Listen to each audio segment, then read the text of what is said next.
Welcome to last option. This is the solution video of part 3 of 5 simultaneous questions. Let's take this question number 1. Question number 1 was about a bob which is oscillating, and instead of bob we are using one mirror which is concave, always apply to this plane, and this candle is going to form an image onto this mirror, and we were required to find that what is the pattern of image formation of this candle on this image. The best thing that we can do is find the general solution and then proceed it with a graph so that we can understand that what is the length of image, what is the distance of image that is going to be formed onto this mirror. So first thing is find the object distance of this. As object distance is not constant, it's going to be varies. So this A is always constant plus this much of distance plus this much of distance. So what we may do is we may calculate this whole L sine theta and this one L sine of alpha, where alpha is the arbitrary value which is going to be varies with the time as this oscillates. So U equal to A plus L times of sine theta minus sine of alpha. So using this mirror formula, 1 by F equal to 1 by V plus 1 by U, we can do with the 1 by V equal to 1 by F minus of 1 by U. Now what about the sign convention? Because while we are doing this with the mirror, we must be careful about the sign conventions. So it's up to you, whatever you may take. Here I am taking this as negative and this side as positive. In the same way, this positive one and this negative. So let's move ahead. 1 by V equal to 1 by F. F is the focal length of this mirror which is always constant, and this U is going to vary. Now this whole U should be used with a minus sign because it's used the distance of this. So this is negative image this side. Okay, so plus of 1 by A plus L times of sine of theta minus sine of alpha. Now, in order to make it more accurate, because we have to find the formation of it, that how it's going to be varies with the time, only this is going to vary, sine of alpha. So as it keep on moving to this place, this alpha would keep on decreasing, and as it move to the other side, this alpha becomes negative. So this is the core value of this V, and you can check that what is the effect of this alpha on this V and draw the graph accordingly.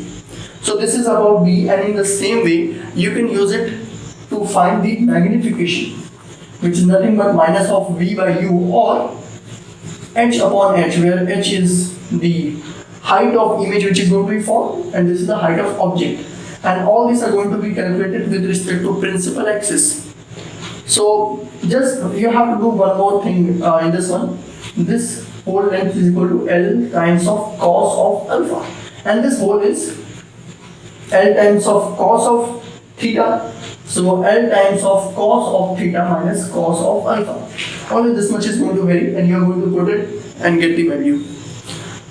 So this is our question number 1. Core concept is you have to find the arbitrary value which is going to be vary. So this is like a variable of image distance with the alpha.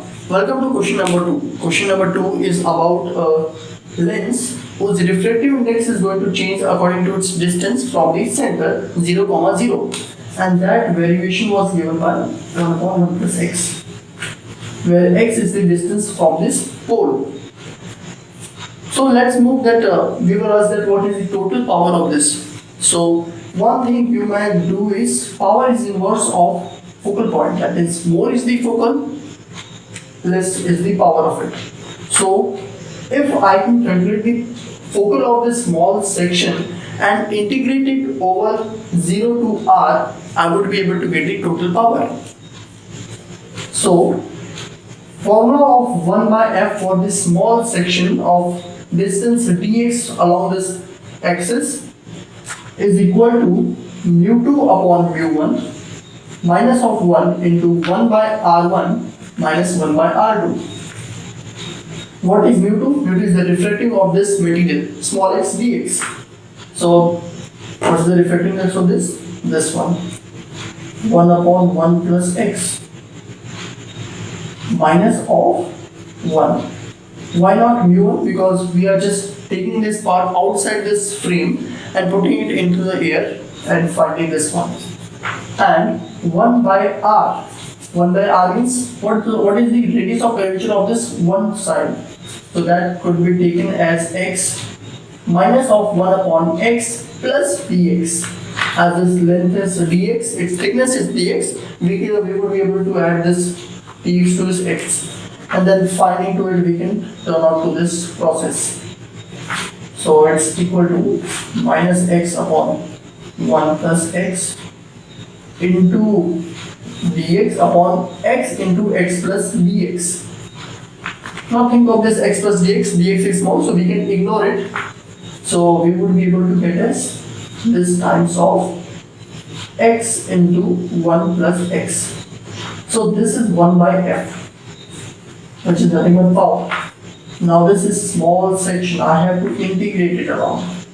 So by just integrating, we would be able to get it, and total power would be minus of ln of 1 plus x upon x, integrating it from 0 to r.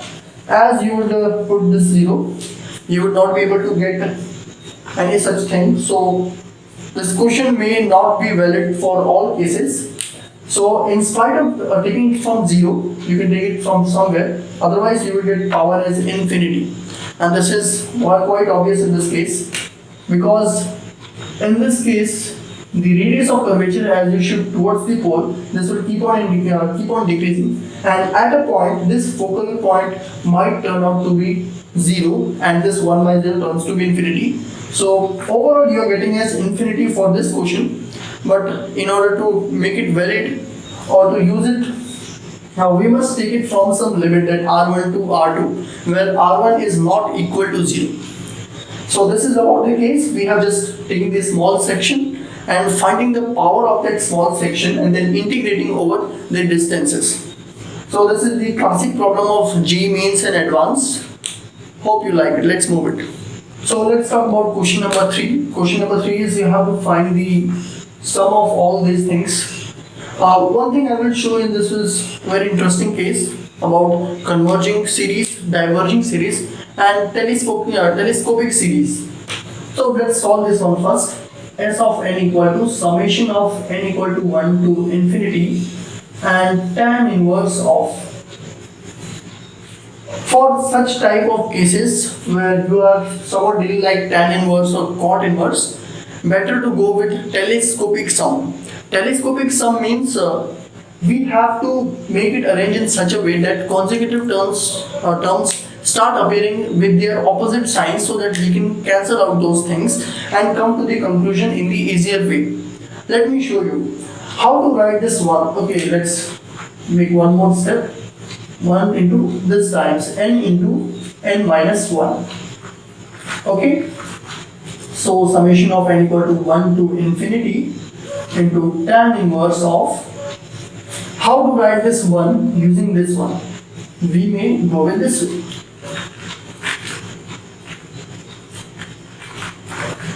Now there is no effect because still it's equal to 1. So summation n equal to 1 to infinity. Now tan inverse. Observe this. This is in some form, that is equal to tan inverse of n minus tan inverse of n minus 1. Now notice the term. If I am going to write, this is sum of n. If I am going to write its first term, that means if I wanted to know what the first term using this condition, I would be get tan inverse of 1 minus tan inverse of 0. In the same way, 2 tan inverse of 2 minus tan inverse of 1. And if I keep on adding, this will keep on going. Tan inverse of n minus tan inverse of n minus 1. Now, gentlemen, 1 appears, and if I keep on going with T3, I will be able to get tan inverse 2 tan inverse 3. So what you will notice this, it's keep on cancelling. So in the same way, this will keep on always this terms is left, so this would be left and this would be cancelled out by the previous one, and that will keep on turning. So this in turn can be written as s of n would not would just be equal to this plus this. So that's equal to tan inverse of n minus tan inverse of 0. This s of n term can just be formulated in these two forms, in these two words. So this whole is going to be shipped to this place. In such cases, that means if I am getting such types of series, I would call it as telescopic series. And if I am getting this value, that is, if I am going to summing up it up to the infinity and getting a finite value, then I would say it as converging series. That is, series keep on converging to some value so that I can get a finite value. If it's not converging, means we are not getting finite value for its infinite sum, then I would say the series is diverging. So note these three terms: converging, diverging and telescopic. Among this, telescopic is very important because you will get such types of cases where you may scribble your mind to get all these things and it's just about this. So you need not to worry, just focus on telescopic series. So let me, this one, tan inverse of n, tan inverse of 0 is 0. Therefore, limit of an n approaches to infinity, because I have to just build this point. Tan inverse of n, so this would come out to be pi by 2, because at pi by 2, this whole will turn out to be infinity. Tan inverse of infinity is pi by 2. So s of n equal to pi by 2. It's the answer. So welcome to this question number 4. It was given as x equal to a cos alpha, y equal to b cos beta, and z equal to c cos gamma, where alpha, beta, gamma are cosine. Okay, so you need to find the area which is going to be enclosed by this and the coordinate axis. It's about multiple integration. First, draw the rough sketch so that you can do something. It will be something like this one. It's just a rough. So if I have to find this one, I will consider a small section dz, integrate it over dy, and then manipulate it over dz, means dx. Okay, so first solve this one. What we may know is cos square alpha plus cos square beta plus cos square gamma equal to 1. Okay, so if I can find a value from there,